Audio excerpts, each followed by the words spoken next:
At 8 p.m. on the night of August 28, 2013, a motorist on U.S. Route 68 saw a yellow Jeep that had gone off the road into a wooded area. The motorist pulled over, and as he approached the SUV, he discovered a woman slumped over the steering wheel. The man called 911. When the police and paramedics arrived at the scene around 8:20 p.m., they found a deceased woman slouched over in the Jeep, and in the car seat was a baby. The deceased woman was 22-year-old Brittany Stykes from Ripley, Ohio. Brittany had been shot several times in the neck and other places on her body.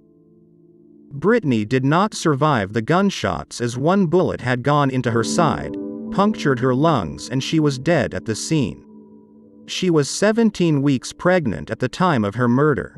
Her young 14-month-old daughter Aubrey was in the car seat and was rushed to the hospital after being hit in the head by a bullet. She miraculously survived and has needed multiple surgeries since.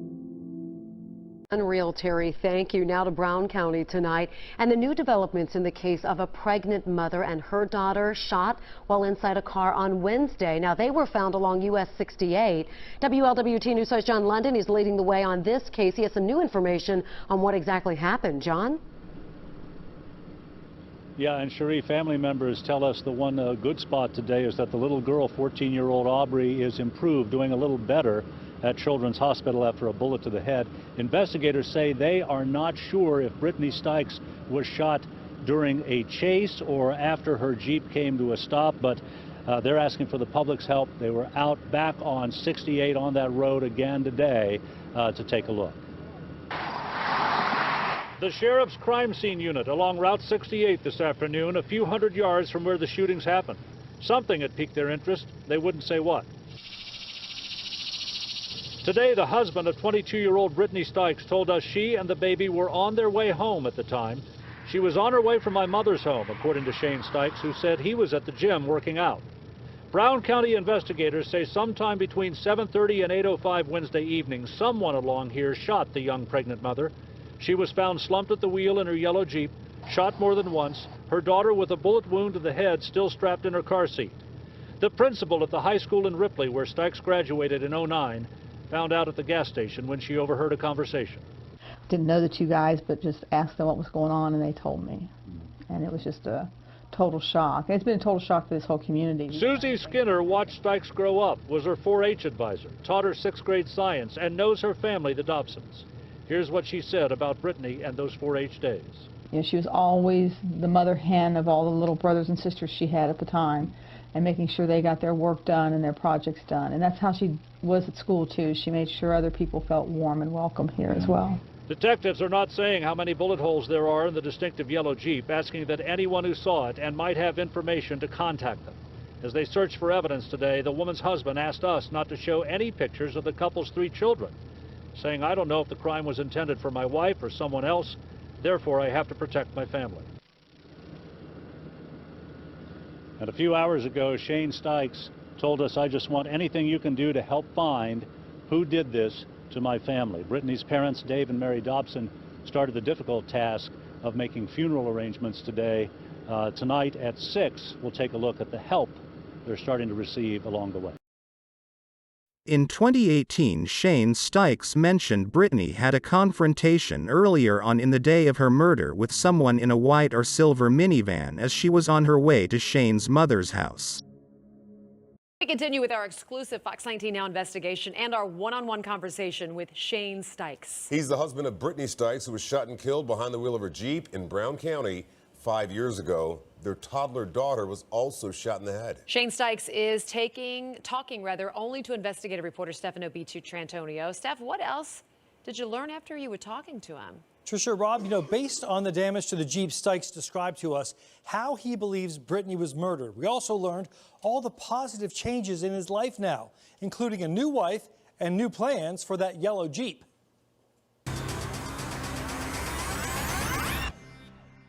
Now that the Jeep is back in his possession, Shane told me, looking at the damage for the very first time, it raised a lot of new questions. I was told that she was pulled over, like someone had a blue light on their dashboard and she pulled over to the side of the road and they got out and fired. Shane says Brittany must have thought it was the police, but it was not. He says there's no way she got shot on the right side of the road, then somehow ended up over an embankment on the left side of the highway. There's no way that that happened, because if she had been at a dead stop when she got shot,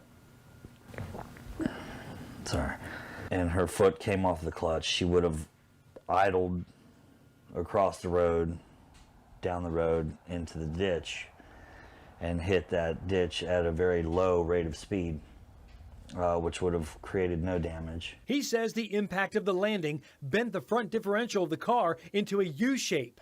You don't think she was pulled over? I believe that she was paced alongside and fired on. And earlier that day, he says Brittany was threatened. There was some type of confrontation that the police are well aware of between my wife and someone in a white or silver minivan as she was on her way to my mother's house that morning. I guess someone ran her off the road or something, and she had sent a text to a friend of hers cursing. Unlike her, you know, she didn't do that type of thing. Where are you when you get this horrible phone call? I didn't get a phone call. I got a beat on the door with Brown County sheriffs. I opened the door, they come barging in, you know, looking around, and started asking me all these questions, and I was just kind of a blur, man, really. They put me in a car and demanded that I go to the sheriff's station. They swabbed me for gunpowder and started interrogating me. Finally, I just said, you know, am I under arrest? And they said no. I said, I'm leaving. I'm going to my daughter. Stykes told me it was hell trying to hold it all together, grieving the loss of his wife and unborn child, and seeing Aubrey on life support, and this. People were calling you a killer. Yeah.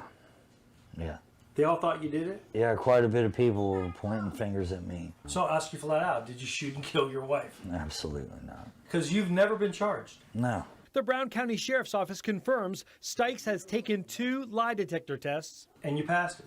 Twice. Then these phone calls from the Brown County Sheriff's Office. Brown County called me on the phone and told me that they had the person that did this to my family.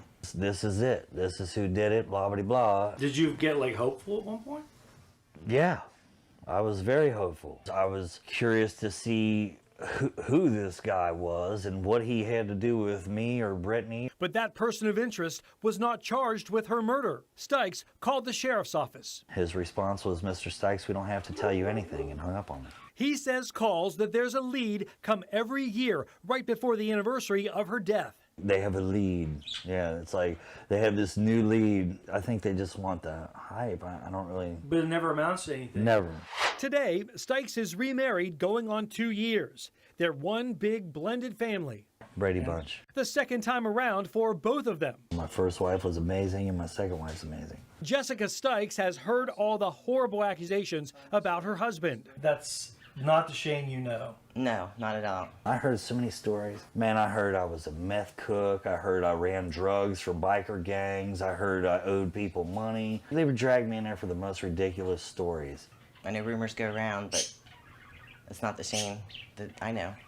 You don't feel like you're sleeping with a killer? No. My wife is amazing. She goes with me to visit my wife's grave and cries with me. Will the Stykes or Brittany's parents, the Dodsons, ever get the answers they need? I have zero faith in Brown County Sheriff's Department. They've done nothing but lie to me. I firmly believe that until the FBI steps in, I think it's hopeless. I just hope that the people that loved her just get their answers. I know the Dodsons want answers just like I do. I hope someday that we can get them, that's all.